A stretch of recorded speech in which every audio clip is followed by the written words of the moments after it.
Hey, what's going on, boys? Thought I'd try something new this time around, use my technology skills. Some video, some visual representations. We're getting weird here this year. We got the week 2 fantasy football report. And, before I go on and into the spiel of all the nonsense, first I'd like to go out, say I apologize for not sending a week 1 report. As you guys know, my life is all over the place these days.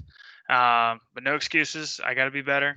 I know you guys expect the commissioner to hold himself to a high standard, and it was bullshit. And I apologize for not, holding myself accountable as the commissioner that I am. But also, fuck you. Anyway, this is the new format, so I'm going to be doing through a PowerPoint. I'm going to be talking to you guys through the headset, talking to you guys about the weeks. I'll try and go through it quickly, but this is going to be kind of a little longer one. So next up, just like to say, welcome back, Shane. It's been a while. It's been nice to have you rejoin the league, and we'll talk about that ass whooping I gave you a little bit later in the show. But for now, welcome back, man. IR spots. That's a big topic. So this year we added 2 IR spots to the league. Now, to be considered an IR position player this season due to COVID, you would be automatically out for 3 weeks. So I added the IR spots specifically for COVID because I'm not sure how many of these players are going to be out due to it. So if you think 1's enough or 2's enough, just shoot a text or give a comment on the video. Feel free to reach out. I'm still in flux with it with the 2, but I think maybe we can assess things later on. And then lastly, congrats to last year's champ, Nima. It was nice to see a new face up there. Talking about it, he went on a 9. He won 9 of his final 10 games of the season, 7 of which by 20 plus points. It's pretty impressive stuff. He snuck in as a 6 seed and won by the actual same score in the first and second round, literally 122 to 100. And then he shellacked Curtis by 75, which was actually the highest difference in championship league history. So, without further ado, I don't know if you can see my screen, but I got Black Betty here. And, Nima, whenever you want to come pick her up, she's here. All right. So, moving on. Let's talk about week 1 review. Jacob had a stellar win, scoring 145 points. So, kudos to you. I did some research in the archives. That's the 13th highest total score of all time in our league. So, good job to you, bud. The highest, if you guys were wondering, was Rob in 2015, put up 175 points, which, holy shit, in standard league, that is a lot. So for Jacob specifically, that was his second highest, that 145, with his highest being 161 in 2017. And this is the 6th straight year of scoring 90 plus in week 1 for Jacob. So he comes out of the gate hot. And later on, there's a slide that kind of talks about the history and Jacob's, perennial winner in this league. So speaking of coming out of the gates hot, coming out of the gates slow this year was Nima. As I alluded to, he finished the season with an 8-game winning streak. But started this season off with a loss. And so he still scored 93 points, so there's no reason for concern. But, you don't like to lose, especially after winning that many times. On the contrary, the loss came at the hands of Rob, who, if you guys, outside of Shane, remember, Rob had a 9-game losing streak to end the season last year. It was abysmal. The guy couldn't do shit. In the full season, the full length of the year last year, Rob only scored 100 points once, and that was in week 9. So it took him, he played 13 games, and only once he scored 100 points. Week 1 of 2020, Rob scored 100 in the first week. So maybe the tides are finally changing for this perennial loser. Sorry, Rob. Love you. I didn't mean to call you a loser, man. So 5 of the 12 teams scored over 90 points in week 1, and it prompted me to do a little bit of research and find out, that seems like a lot. And so I wanted to know exactly, actually, apologies, 5 of the teams scored over 90. That's a typo on the screen. If I recall, 9 of the 12 teams scored over 90 points. So it was 5 of the 12 actually scored over 100. Hey, look, preseason for me too. This is something new. Sorry for wrong stats.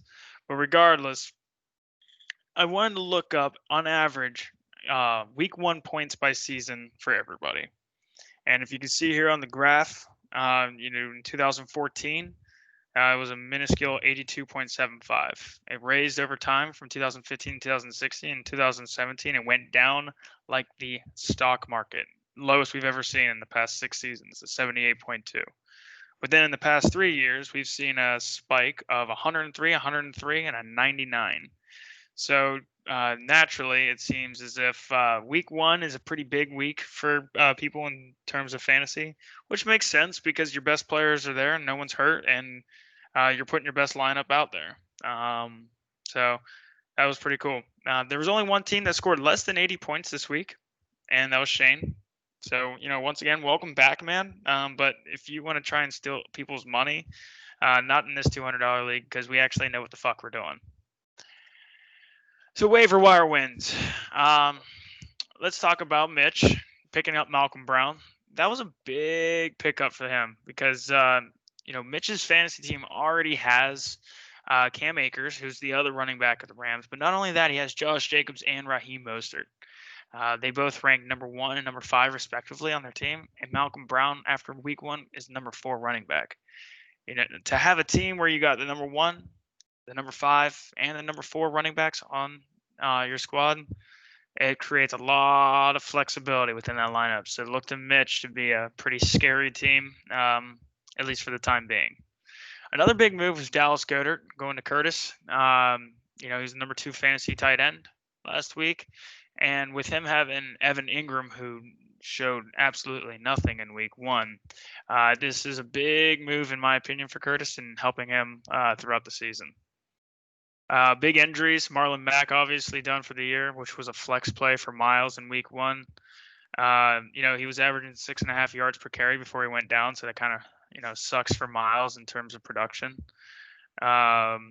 But it appears he's going to go with Sterling Shepard now at that flex position over Julian Edelman, which in my opinion, I'm not really sure. I know we're not a PPR league, but both of those receivers, can go either way, honestly. So look for Miles to be making some waiver moves next week in hopes that somebody can pop up for him. Moving on, next we got Le'Veon Bell going down. With Bell going to the IR for the next 3 weeks, he's leaning on Ronald Jones and Sony Michel. And if Tampa Bay decides to go with Leonard Fournette over Ronald Jones, things look a little bleak for Tyler's season in terms of running backs. So look at him with the 7th spot in the waiver order to hopefully try and grab a running back. If not, possibly be trading with one of you scumbags across the league. So don't let him get over on you because I'm watching. Lastly, the big ones. Obviously, as I alluded to earlier, Shane's team sucked in week 1. I was mostly due in part to Michael Thomas and James Conner going down. And apologies for the misspelling of Conner on the slide here. Michael Thomas looks to be out for the next couple weeks. James Conner has a potential to play this week. But still, losing your first and third round pick in week 1 sucks major.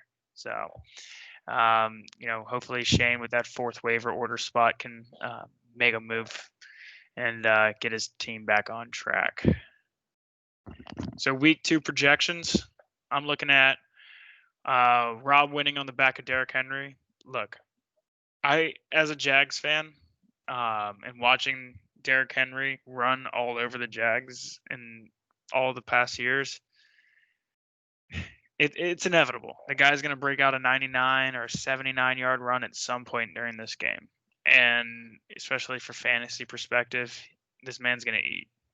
Miles has Mahomes and Kamara, which is dangerous, but Russell Wilson and Derrick Henry, I think, will be better this week. It's going to be a shootout between the two of these teams, but I see Rob taking the win. Next up, Curtis and Will. Curtis has more weapons than Will, in all honesty, and that's coming from me opinion.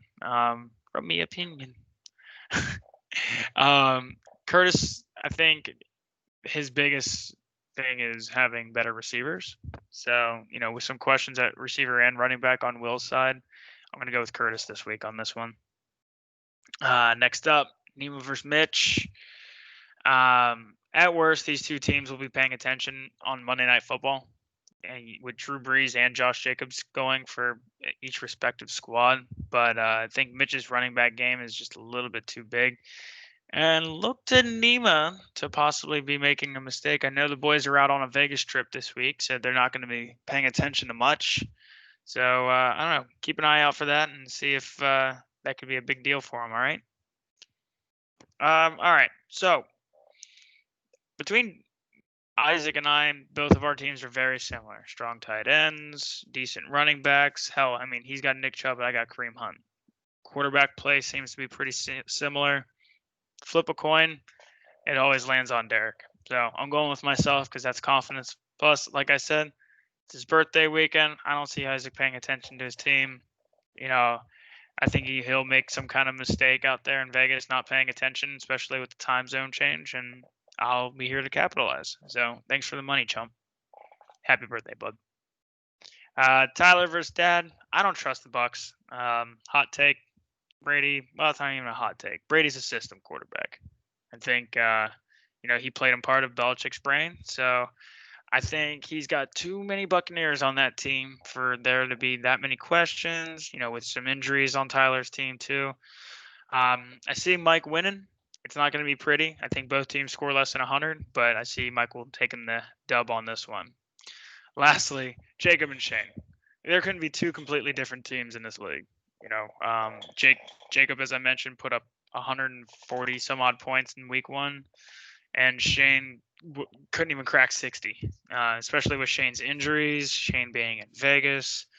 If you had a chance to bet any dollar amount, if someone was taking Vegas odds out there, Shane, Nima, Isaac, please let me know if they are. Bet the house on Jacob winning, and not only winning big. And if it doesn't happen, I don't know. Comment on the video on the YouTube channel or something. I don't know if I'm going to be doing that right, but I don't know. Do something so I have to do something. I don't know. Just Jacob by a million. That's it. That's all. Moving on. Here's the standings. Jacob's out to a resounding first place. Like I said, he's playing Shane, who's in dead last. Obviously 6 teams won, 6 teams lost, and it's an order of total points. That's going to be changing throughout the weeks. So I'm going to have a ticker showing the movement and the up and down throughout the season. To the right, you can see the career standings on here. 3 teams are actually tied for first between Tyler, Curtis, and Jacob. I know Keller's not in the league anymore. I'm going to leave him on here just so you guys have a bar to set and maybe hopefully want to pass up and move him lower down on the list. But for now, Keller is finished, I guess, his career in this league with a 54.5 winning percentage, which wasn't bad. Mitch sucked. Nima, even though he won the championship, he sucks. Will, you suck. All y'all motherfuckers suck. Get better, please, for the love of God. All right. So what I'm doing now, I'm going to upload this, put it up on the YouTube channel that I created. And if you want to access it, it's going to be in the back of this PowerPoint. All right. I know half of you guys probably didn't even pay attention to the rest of this, but this is going to be the process moving forward, and looking forward to doing this process a little bit easier than typing up a bitch ass report and that fun stuff. All right, boys, have fun during week 2. Stay safe. Love you.